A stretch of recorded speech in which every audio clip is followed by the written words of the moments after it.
The Truffle Flexible Fund has been enjoying good returns lately, posting a 25.6% one-year return to the end of September. But the fund notes that their bottom-up research on companies listed on the JSE has found far fewer attractively priced companies in which to invest. Here to discuss the fund has been finding value in offshore markets is Charles Booth. Thanks so much for your time. Thank you. Well, less opportunities in the South African space, so you've got to look further afield.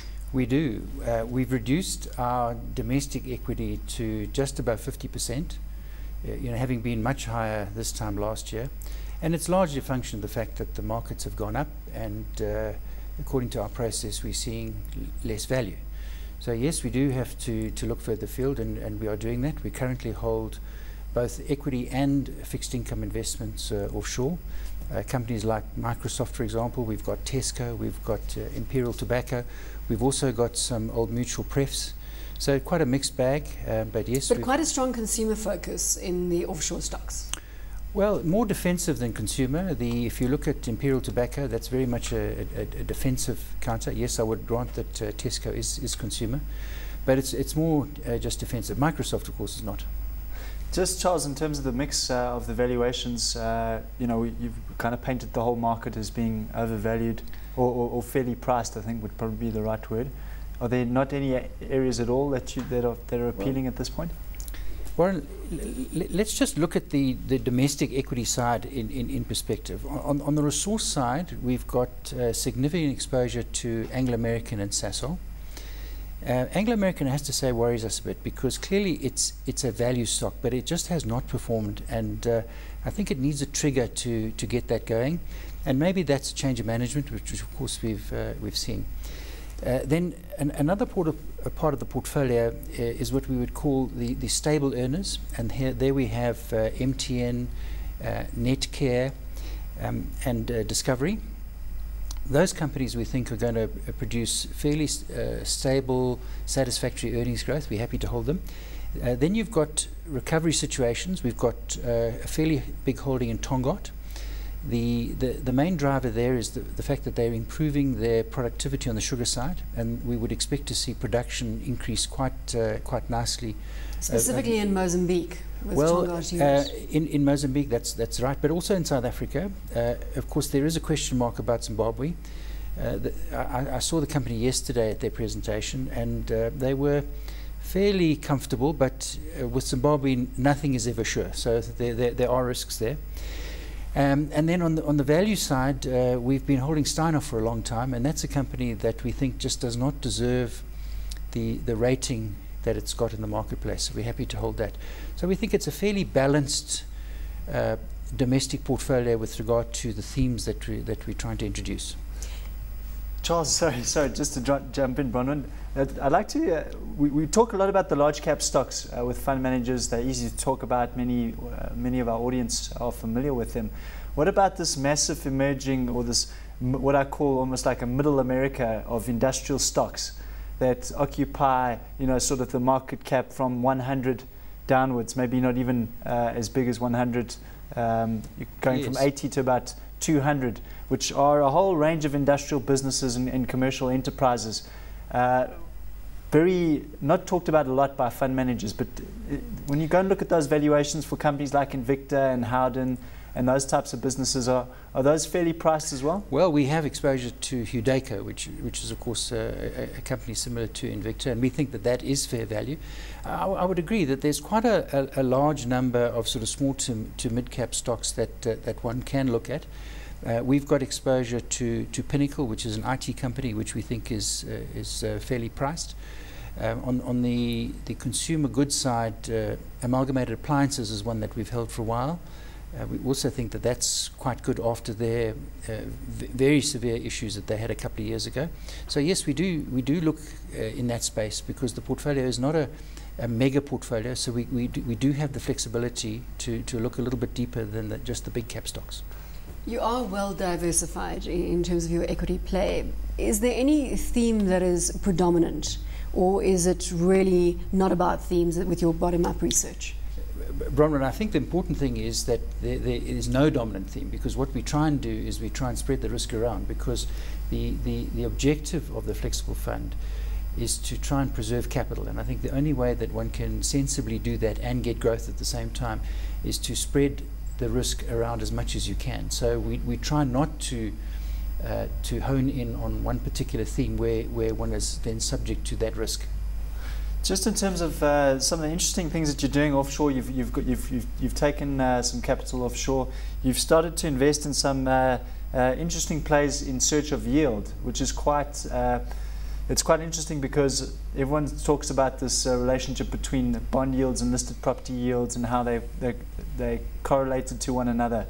Tell us about some of the things you've been finding value in offshore that are yield plays in your portfolio. Well, we have Old Mutual Prefs, which are giving a very high yield in sterling. It's similar to what we would get on the domestic property side. So that seems to us to be quite attractive. Of course, the downside to that is there's no growth. So that's a straight yield play. But we also invested in the Steinhoff convertible pref. So we're getting a reasonably good yield there, plus there's the convertibility into Steinhoff shares. So we're playing Steinhoff in two ways, through the prefs and then through the ords. Earlier you said you were slightly concerned about Anglo American, Yeah. trading at about 241 Rand at the moment. Is there anything that would cause you to pull the plug on it, or will you continue to hold? You've said that it needs a catalyst. Perhaps this change of management is that catalyst. It's one that worries us a bit, because there's no question, based on values, there is good value there. But one has to ask oneself the question, how's that value going to be unlocked? And one looks at the components. Kumba came out with a trading update a few days ago, which was not positive. Earnings down for the year to December. I think that Amplatz is going to be pretty much in the same boat. So unless there's a big surprise on the coal and base metal side, which we don't think, it's not likely that the next set of results are going to turn the business around. So we're going to have to wait until June next year. So you will wait and see with Anglo American? We will. I think that if there is a bit of a change of management, maybe even corporate action, which is possible, it would, in our view, be positive. So we're holding it for that value unlock, but it's frustrating because one would like to see it sooner. I'd question whether Anglo American, if it wasn't such an integral part of our economic history in this country, would be held by as many fund managers in South Africa as if it was just perhaps another company that didn't have the same sort of history. Do you think fund managers kind of fallen in love with Anglo? Not fallen in love, perhaps is the right word, but have been seduced by Anglo American. Same thing, but perhaps a little more direct. I don't think so, because Anglo is pretty much a global stock now, and I think that there are a substantial number of non-South African shareholders. To be honest, I don't know the number off the top of my head, but like Billiton, it is a global resource play. I think traditionally South African fund managers have been underweight resources, so I don't think that we've been seduced by Anglos. No, I think the value has been there. If one looks at the performance of the sector over time, the earnings have come through. It's just that they're going through a pretty difficult time. I think that one can level criticisms against management with regard to their capital allocation. They have not spent the retained earnings wisely. One thinks of examples like Minas Rios, which is just hemorrhaging money. So that's not good for the existing management. I think the fact that they bought their own shares back at 550 a couple of years ago is also not helping them. So it doesn't reflect well on current management. MTN, can I pull into another stock here? MTN's trading at, it's relatively heady in terms of valuation at the moment, record highs. There's more upside to MTN, and if there is, obviously you believe so, otherwise you wouldn't be holding it. Is that the Africa story coming to play, the Nigeria play? Well, no, we don't say that there's great value in MTN. We put that in the category of sort of stable earners, so I think it's going to be a reasonably stable play. But I think the main theme in MTN is that they have a strong cash flow, and I think that we could see in the next couple of years some quite good dividends coming through from the company. So it's more to hold it for the reduction in cover. So I think that dividends could increase faster than earnings, and I think that's really the play.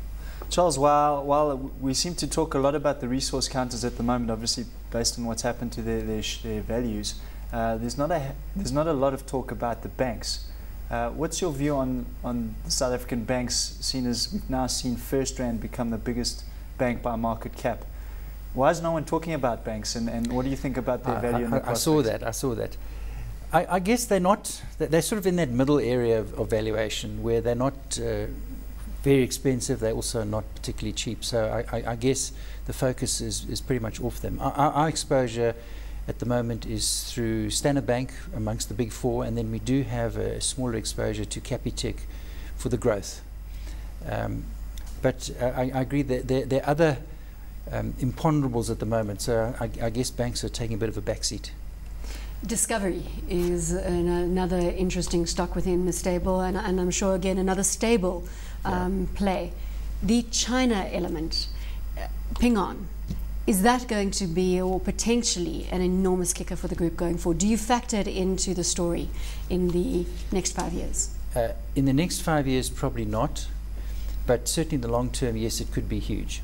So I think it is a growth story, but it's going to take time to emerge. So our view on Discovery is that it's a great company, well managed, good business, and the other areas outside of the health are growing very nicely. That one thinks of Discovery Life, Discovery Invest, etc. are doing very well.